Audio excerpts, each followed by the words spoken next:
Okay, now we got to go to this bonus track. It's Butterflies. Yes. The 10-year anniversary of Butterflies.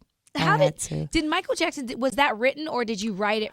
I wrote it 3 years prior to even knowing that I was going to have a career in music. It was just something that was a hobby. However, a publisher in London approached me, and that was one of the first songs I registered. And I wrote the song about a boy that worked at McDonald's in Camberwell who used to sweep the floor. And you would pretend that you were at the bus stop. Tell me about that. Like, did he know ever? No, probably still doesn't. Just to look at him. Yeah, because he was fine. And I literally lived a couple of blocks away from that McDonald's, and the bus stop was just to go nowhere, but to stand there for every bus to pass me by so I could look behind me and see him. And it became the song Butterfly. So 3 years later, getting the opportunity to work with A Touch of Jazz and everyone down in Philly. Oh, yeah. The demo was created to shop for a Floetry deal, and Butterflies happened to be one of the songs I'd already pre-written. And Michael Jackson's manager at the time, personal manager, John McClain, he was the one who signed us to DreamWorks initially and played it for Michael, who was working on the Invincible album, and he loved it, and the rest is history. I love that album. Yeah. I love that album, and in particular that, what was it, Break of Dawn? Break of Dawn and Heaven Can Wait were my faves. I loved that album, me too. and I was so disturbed that whatever whatever was going on at the time. Mm-hmm. I mean, when 2 million albums are considered a failure is where you understand where the climate of, just the economy was going. Because 2 million is 2 million plus. Right, hello.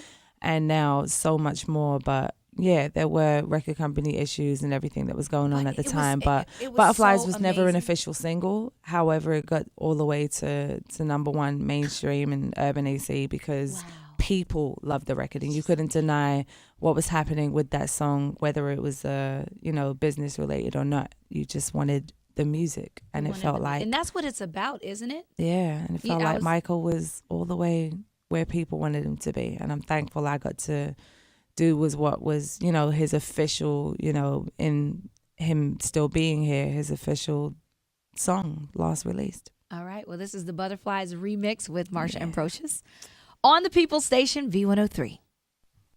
Okay, now you know what? We're back. The People's Station V-103. I'm Ramona DeBro, and this is the Takeover. Marsha Ambrosius is in the studio, but I know she has to go. But we were talking before we got into Butterflies about it being about the music. It is really about the music right now. I was having this conversation with Bryce Wilson. He said, right now is the time, because I know he's planning a Groove Theory album, and he and Mel are trying to reunite, and it's just the time because it gets to a point where the purveyors of real music, people are saying, we want you.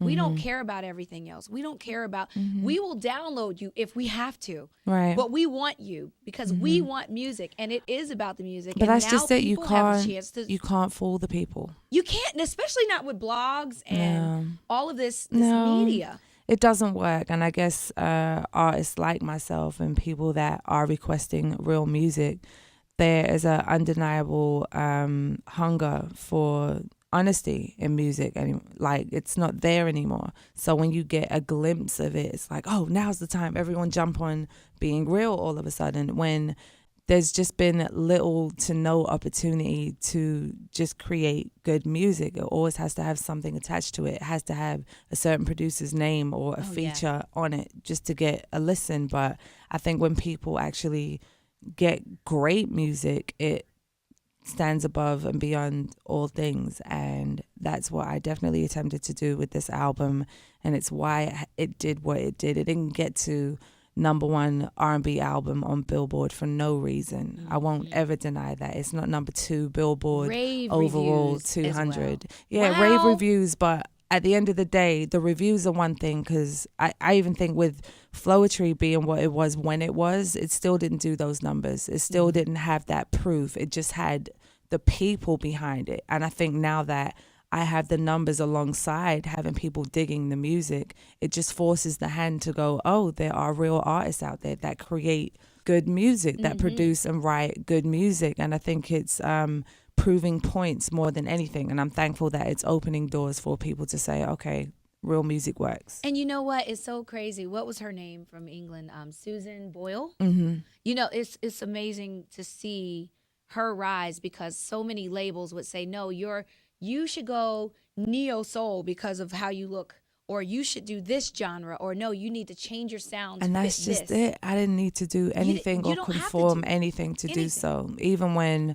Flowetry had its Grammy success and anything else that was attached to that, I was 230 pounds when that happened.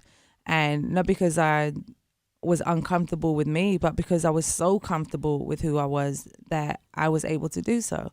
And I guess now there's never been any pressure to be any different than I am. I've still been Marsha Ambrosius throughout it all. I've just been comfortable with me, and now I get to be me 100% and stand behind my work 100% as myself. And that's very rare for an artist also, as this industry can change you very easily. I've seen it done. And if you're not strong, if you don't have the right team around you that allow you to be yourself, you lose yourself in this thing. And I think that's the one thing I didn't do. And that's why it took me so long to 11 years in only have my first solo album out now, because I was catering behind you, which is great for me. It's like Sade, she comes out, she sells. Oh, most definitely. But because Sade's been Sade though. This is my first album as me. I've been hiding behind what was an AKA and what was having something to lean on for so long. But when you become two different people and you are forced into venturing out on your own, it took me a long time to process that. And that's why 11 years in, this is my first project. And I'm glad that it's done this way and as honestly as possible, and that people can see and feel that. Well, the people are standing by you. Thank you. And they have been standing by good music for some time now, especially this new wave. I mean, look at all the people who have good music. Maxwell, Sade, everybody comes out, you go number one. That's what we're talking about. So we're happy to stand by you, because the music is amazing and you have a beautiful soul. I'm just so happy. So congratulations. So happy. Thank you. And that's why you're like one of the only people to take over the radio. Hello.